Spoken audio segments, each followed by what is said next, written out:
Again, Rob Wienhoff, Chicago Coding. So we weren't in the machine business at all. Industrial printing, been doing it for 33 years. That led us into integration, and I hired some mechanical engineers to do customs and some software programmers to do custom work. And we were jobbing work out. And that success actually has completely changed the trajectory of our company.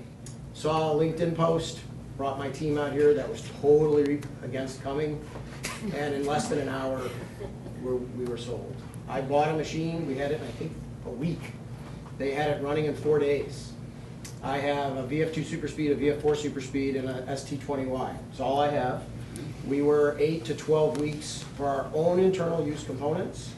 Within 2 months of having a single RoboJob on my VF2 Super Speed, it runs now 1 day a week. Wow. Totally worth it.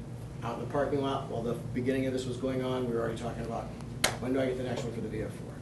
And we are planning to put in 3, 4, 5 more machines in the next 2 or 3 years. So, and that's all for internal use build only.